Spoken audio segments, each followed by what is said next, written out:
Nilambur MLA സ്ഥാനം രാജിവെച്ച PV. Anwar രാവിലെ 9 മണിക്ക് സ്പീക്കറെ കണ്ട രാജിക്കത്ത് നൽകുകയായിരുന്നു. എം.എൽ.എ കഴിഞ്ഞ ദിവസം തൃണമൂൽ കോൺഗ്രസിൽ ചേർന്നിരുന്നു. സ്വതന്ത്രനായി മത്സരിച്ച് വിജയിച്ച വ്യക്തി പദവിയിൽ തുടരവെ ഏതെങ്കിലും ഒരു പാർട്ടിയിൽ ചേർന്നാൽ അയോഗ്യനാകുമെന്നതാണ് ചട്ടം. ഈ സാഹചര്യത്തിലാണ് അദ്ദേഹം രാജിവെച്ചിരിക്കുന്നത്. പി.വി. അൻവറിനെതിരെ അയോഗ്യതാ നീക്കങ്ങൾക്ക് ഇടതുപാളയത്തിൽ നിന്നും ശ്രമങ്ങളുണ്ടായിരുന്നു.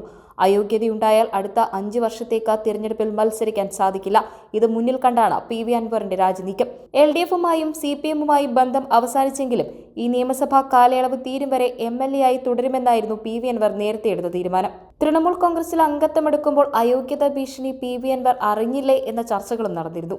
അംഗത്വം എടുത്തില്ലെന്ന വാദം അദ്ദേഹം മുന്നോട്ട് വെച്ചെങ്കിലും അത് വിജയിച്ചില്ല. പി.വി. അൻവറിന് തൃണമൂൽ കോൺഗ്രസ് രാജ്യസഭാംഗത്വം ഉൾപ്പെടെ വാഗ്ദാനം ചെയ്തെന്ന് അദ്ദേഹത്തിന്റെ അനുയായികൾ പറയുന്നു. പി.വി. അൻവർ രാജിവെച്ചതോടെ നിലമ്പൂർ നിയമസഭാ മണ്ഡലം ഉപതെരഞ്ഞെടുപ്പിലേക്ക് നീങ്ങുകയാണ്. കോൺഗ്രസിലേക്ക് പോകാൻ താൽപര്യമുള്ളതായി അൻവർ അറിയിച്ചിരുന്നെങ്കിലും ഒരു തീരുമാനം UDF അറിയിച്ചിരുന്നില്ല. തിരഞ്ഞെടുപ്പിൽ അൻവറിനെ പിന്തുണച്ചാൽ നിലമ്പൂർ സീറ്റ് ലക്ഷ്യം വെക്കുന്ന കോൺഗ്രസിലെ ചില നേതാക്കൾ ഇടയാൻ സാധ്യതയുണ്ടെന്ന് മുന്നിൽ കണ്ടാണിതെന്നും റിപ്പോർട്ടുകളുണ്ട്. അൻവറിന്റെ നീക്കം ഇടതുപക്ഷത്തിനാണ് സ്വാഭാവികമായും തിരിച്ചടി നൽകുന്നത്. LDF പിന്തുണയിൽ വിജയിച്ച വ്യക്തിയാണ് അൻവർ.